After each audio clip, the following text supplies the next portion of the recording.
जिस शरीर में आप और हम हैं, ये बहुत जिम्मेदारी है। ये सिर्फ एक शरीर नहीं जो सिर्फ पार्टी करने के लिए बना है, जो सिर्फ मजे मस्ती करने के लिए बना है। ये शरीर वो है जिसको आपको समझना है और वो आपको इशारे भी देता है कि अब इसकी सर्विस करने का वक्त आ गया है। 94.3 माय एफएम पर आज मोहित को सुन रही हैं आप, और आज हमारे स्टूडियो में वो हैं जो इन्फॉर्मेशन ऐसी देंगे जो आपके जीवन में काम आएगी, आपके रिश्तेदारों के लिए भी, अपने दोस्तों के लिए भी। आज हमारे साथ स्टूडियो में हैं general and laparoscopic surgery doctor DS Malik ji. Sir, आपका बहुत बहुत स्वागत है। सर, अपने बारे में हमारे श्रोताओं को कुछ बताइए। नमस्कार, मैं डॉक्टर DS मलिक हूँ। वर्तमान में director general laparoscopic surgery eternal hospital में के पद पर कार्यरत हूँ। सर, इतने वक्त तक आप प्राइवेट में भी और आज इटर्नल हॉस्पिटल से भी जुड़े हुए, लगातार काम किए जा रहे हैं। वो कौन सी चीज है जो आपको कहती है कि यार अभी भी दम है, अभी रिटायरमेंट नहीं लेना है? देखिए, ऐसा है, जब तक आपके हाथ पांव चलते रहे आदमी को हमेशा काम करते रहना चाहिए। कि मेरा ये मानना है कि जिस रोज आप बैठ गए घर के अंदर, आपका बुढ़ापा स्टार्ट हो जाता है।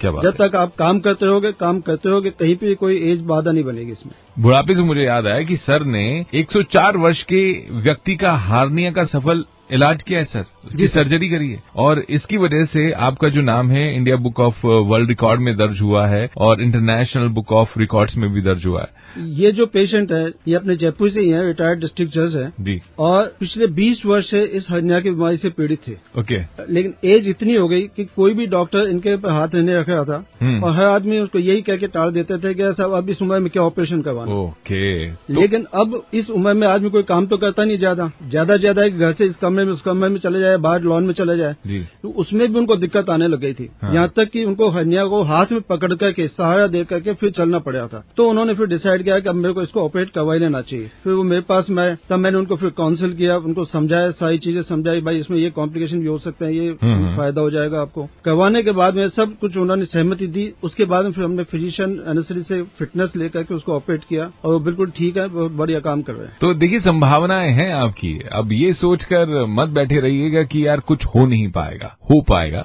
जिस शहर में DS मलिक जैसे डॉक्टर हो, वहाँ हर चीज संभव है। लेकिन सर, हार्निया के बारे में मैं जानना चाहूंगा कि क्या होता है और इसके होने के क्या कारण है? देखिए, ऐसा होता है जैसे अपने पेट है, ये एक कैविटी है, एब्डोमिनल कैविटी कहलाती है। इसकी वॉल है, और इसके अंदर कैविटी के अंदर अपने डिफरेंट ऑर्गन्स और विसरा जो रहते हैं। कई बार क्या होता है कि जब बॉडी की वॉल कमजोर हो जाती है, तो उस जगह पे अगर जब इंट्रा-एब्डोमिनल प्रेशर बढ़ता है अपना, तो वो पुश करता है, तो इम्पैक्ट तो पूरी बॉडी पे आता है, लेकिन मैक्सिमम इम्पैक्ट कहाँ आएगा? जो जगह सबसे ज्यादा कमजोर होगी, इफेक्ट होगी, तो वो जगह फिर फूलती जाएगी, वो एक हर्निया का फॉर्म ले लेता है। उसमें जो कंटेंट्स आते हैं वो तो हर्नियल कंटेंट्स कहलाते हैं। जो उसका पेरिटोनियम की जो सैक बनता है वो हर्नियल सैक कहलाता है। पर ये सर, वजन से भी कुछ इम्पैक्ट होता है कि वजन बढ़ जाए तो ज्यादा प्रॉब्लम है? वजन बढ़ने से हर्निया डेवलप नहीं होता, लेकिन अगर हर्निया की जगह ऑलरेडी वीकनेस चल रही है एब्डोमिनल वॉल के अंदर, और फिर अगर वजन बढ़ता है तो वो और खींचेगी। वजन बढ़ने से एब्डोमिनल वॉल स्ट्रेच होगी, जितनी स्ट्रेच होगी उतनी वीकनेस बढ़ेगी, तो वो हर्निया डेवलप होने में सहायक बन जाएगी। और स्मोकिंग से क्या होता है कि बार बार आदमी खांसी करता है तो जलन होती है फेफड़ों में, जब खांसी करता रहता है, तो उसकी वजह से वही इंट्रा-एब्डोमिनल प्रेशर बढ़ता है, तो पुश करेगा तो हर्निया डेवलप होने के चांसेस रहेंगे। ऐसे ही जो ज्यादा स्मोकिंग करते हैं उसे जो एब्डोमिनल वॉल की वीकनेस आती है, तो उस वीकनेस की वजह से भी हर्निया डेवलपमेंट में वो साधक बन जाता है। सर, हर्निया कितने प्रकार के होते हैं? देखिए, हर्निया का क्या होता है कि जैसे अगर मान लो पैदा होता है बच्चा, इसी टाइम हर्निया होता है, तो वो कॉन्जेनाइटल हर्निया कहलाता है। जो बाद में जाके डेवलप होता है वो एक्वायर्ड हर्निया कहलाता है। ऐसे ही क्या होता है कि जिस जगह पे हर्निया होता है उसके अकॉर्डिंगली उसका नामकरण किया जाता है। जैसे ग्रोइन एरिया में अगर हर्निया है तो इंग्वाइनल रीजन से अगर वो आता है तो इंग्वाइनल हर्निया कहलाता है। फिमोरल कैनाल से आता है तो फिमोरल हर्निया कहलाता है। ऑपरेटर कैनाल से आता है तो वो ऑपरेटर हर्निया कहलाता है। ऐसे ही एब्डोमिनल वॉल में अगर मान लो अम्बलाइकस के थ्रू आया तो अम्बलाइकल हर्निया हो गया। अम्बलाइकस के साइड से आया तो पैराम्बलाइकल हर्निया हो गया। एपिगैस्ट्रिक रीजन से आया तो एपिगैस्ट्रिक हर्निया हो गया।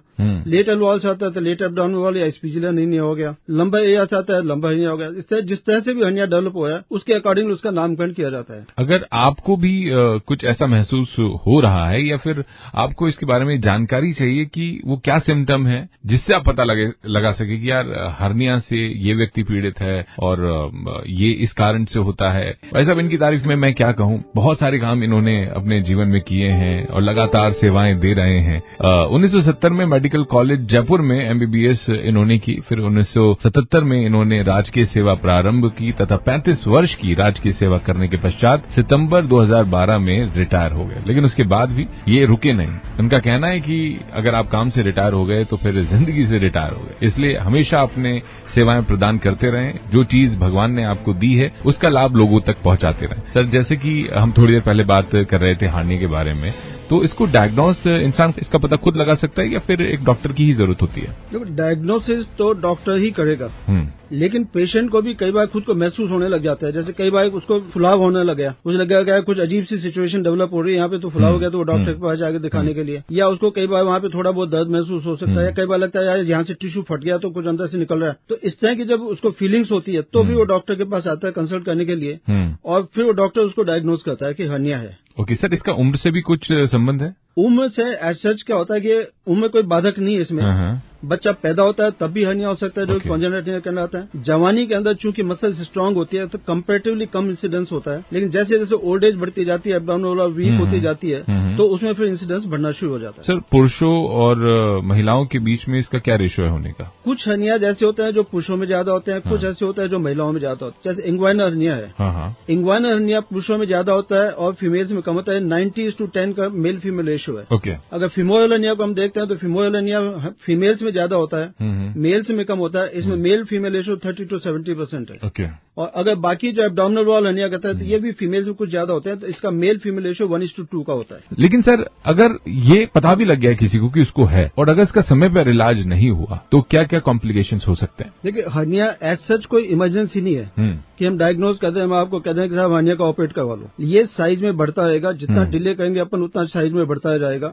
वो एक दिक्कत आती है। लेकिन कभी कभी आते आके इसके अंदर फंस जाती है, वो वापस अंदर नहीं जाती है, तो वो ऑब्स्ट्रक्टेड हर्निया कहलाता है। तो उसमें आंतों में रुकावट आ जाएगी, पेट में आफे आ जाएगा, तो आपको ऑपरेट करवाना पड़ेगा इमरजेंसी में जाकर। और अगर उसको टाइम से अपन 1-2 दिन के अंदर ही ऑपरेट नहीं करवा लिया तो इंटेस्टाइन्स की ब्लड सप्लाई ब्लॉक हो जाती है, तो स्ट्रेंगुलेटेड हर्निया हो जाता है, इंटेस्टाइन गैंग्रीन हो जाती है। तो उसको बिल्कुल तुरंत ही इमरजेंसी में जाकर के ऑपरेट करवाना पड़ेगा। और अगर स्ट्रेंगुलेट हो गई तो रिसेक्शन एनास्टोमोसिस भी करना पड़ेगा, और हर्निया को सिंपल रिपेयर करके छोड़ेंगे, उसमें मैश नहीं लगा पाएंगे क्योंकि उसमें इन्फेक्शन के चांसेस हो जाते हैं। तो इसलिए बीमारी को पालने से कोई फायदा नहीं है। जैसे ही हर्निया डायग्नोज हो, ऐसी कोई सिचुएशन नहीं आवे बाद में कि अपने को इमरजेंसी में फंसना पड़े, इसलिए टाइमली इसको ऑपरेट करवाना उचित है। सर, जब भी सर्जरी की बात आती है जहन में तो लोगों के आगे ये भी आ जाती है कि बहुत महंगी होगी, तो कई सारे लोग हैं जो अफोर्ड नहीं कर पाते। क्या उनके लिए भी कुछ प्रोग्राम आपकी तरफ से चलाए जा रहे हैं? सर, ऐसा है कि जैसे मैं इटर्नल हॉस्पिटल जवाहर सर्किल पे कार्यरत हूँ। ये बिल्कुल प्राइवेट हॉस्पिटल्स है, इसमें गवर्नमेंट के सेक्टर से अगर हम देखें आईजीएचएस फैसिलिटी इसकी सर्जरी में अवेलेबल नहीं है। तो हमारा इटर्नल हॉस्पिटल सांगानेर है जो हमारे ही हॉस्पिटल की एक यूनिट है। तो ऐसे केसेस को जो यहाँ पे अफोर्ड नहीं कर सकते